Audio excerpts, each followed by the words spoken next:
I just audited an e-commerce store who were losing money through their abandoned carts. They were recovering only 8% using the same generic discount emails that 99% of stores use. And worse, these emails trained their customers to only buy on sale. Their margins got destroyed, repeat purchases stopped, and revenue flatlined. So instead of adding another discount email, I implemented what I call the abandoned cart psychology framework, built around real human buying behavior, not guesswork. We changed the messaging, the timing, and the triggers behind each email. The recovery rate jumped significantly and the revenue increased in ways they didn't even know were possible. I'm James Trinder, email marketing growth partner at Oakhurst Marketing.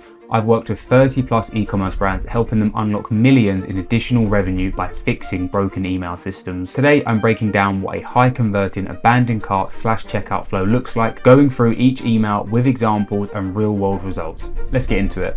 I'm going to give you the full overview of the abandoned cart / checkout flow strategy that we implement for all of our clients. I'm going to give you exactly what kind of content you need to put in these emails. I'm going to give you some examples and then real world results. So before I go into what our abandoned cart / flow strategy looks like, I'm just going to show you typically what I see when I'm auditing e-commerce Klaviyo accounts every single week. This is just something that crops up a lot. So I just want to run you through this now. So this is typically what I see. They use the generic template from Klaviyo, which is someone adds to their cart as the trigger, and then 4 hours go by and the first email they get is the following. It's a single email with an instant discount, with zero objection handling, with a really weak structure. So to give you an example of what that looks like, I'm just going to show you that here. So this would be it here. So this one here, you've got this email here. It's just, oh my God, you've left some items in your cart, and basically straight away, here's a discount code. Use my goodies for 10% off your order. Now this product here, vitamin C, I don't actually know what it does, but instead of just giving a discount and just basically begging for that sale, you could spend the time to do some objection handling, show some social proof and things like that to get the sale. You don't need to go straight in with a discount code. So obviously this is what we're going to come on to, but I just wanted to highlight that this is normally what I see. It's just a complete wrong way to go around things. So maybe this is what you have set up in your store right now. So let's move on. Let's go over what our abandoned cart / checkout flow strategy looks like. Okay, so overall it goes on for 4 days. You've got email 1, 2, 3 and 4, and it's a mixture of designs and plain text emails. On the right here, I've got some results of what each of these emails look like. I literally took these screenshots today from a client account. We'll go through one by one. Let's start with the first email. So the trigger time that I would recommend, that I've split test a ton, I would do 20 minutes. So 20 minutes after someone adds to cart is a good timing to start with. You can obviously A/B test this yourself. Start here. I'm sure you'll see some good results. So what should be in this first email? So the first email, it's a really simple reminder, okay? You're just reminding them that the product is still in their cart. We're going to use the dynamic Klaviyo block so people can actually see what is in their cart, and we're just going to give some light product context. So to show you what this looks like,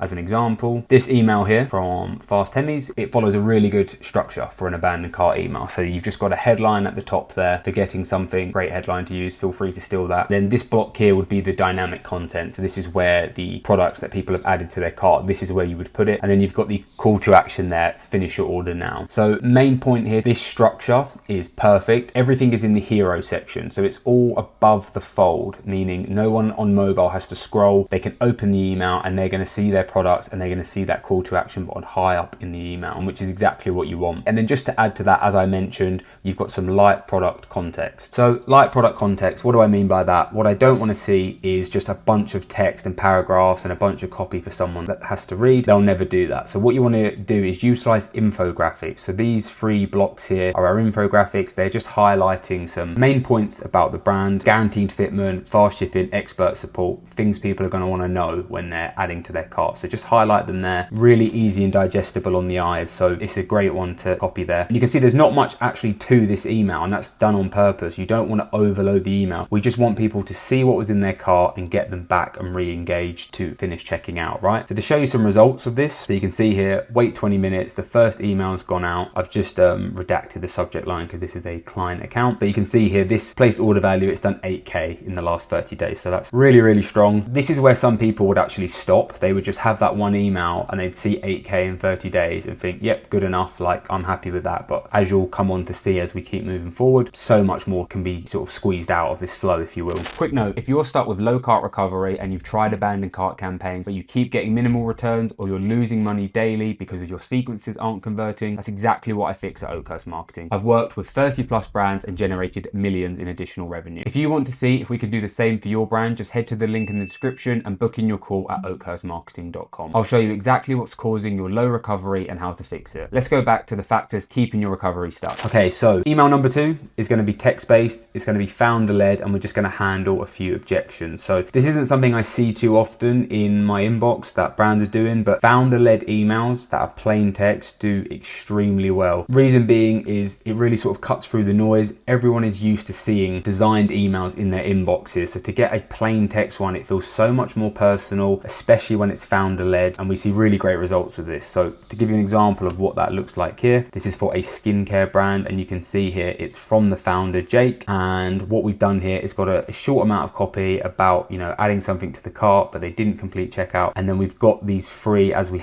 mentioned here, objection handling, these three things here. Here's what makes Dividends different, and we've got 3 simple bullet points on, you know, essentially overcoming those objections that people might have about the brand. And then we've got just one call to action: complete my order. That is going to go either back to the cart or back to the checkout, depending on how you've got the flow set up. Obviously one for abandoned cart, one for checkout, but it is the same flow, it's just triggered differently. So what are some results of that look like? So you can see here on the second email that's going out 23 hours and 40 minutes later, it's a day later of when they've originally added to cart, and it has also done another 8K, 8.68K. So again, really strong results. So let's move on to the third email now. It's wait 1 day. Some people do wait 2 days, wait 1 day, 2 days and split test it, but I always see better results with that shorter time frame. So I would recommend starting with 1 day. This goes for all of the emails in this flow here. It's all wait 1 day, but feel free to split test to 2 days if you want, but I'm sure 1 day will do best. So email 3 is we're going to introduce a discount now. We're going to have the dynamic Klaviyo block again, showing the items, and then we're just going to add in a bit of social proof. So another really good example of what this looks like here is from this brand here, Modern Beast. You can see the headline. We are calling out the fact that there is a discount code for this customer. Okay, we've got the subheading here, it's got the code. It's really obvious what the code is. It jumps out of you. I see a lot of brands who maybe don't have the discount code in the subheading or even the headline. They've got it somewhere down here in the body copy and it's like hidden in a bunch of text. You don't want to do that. Just call it out straight away. And as you can see here, we've got the dynamic product, so the product people have viewed, and then we've got the finish your order now. And you can see this email follows that same structure where we're keeping everything in the hero section. It's all above the fold. Again, majority of people, they are going to open an email and they are not going to scroll, and they're going to be on mobile. 90% of people are going to be on mobile here. So you want to keep everything, your main points,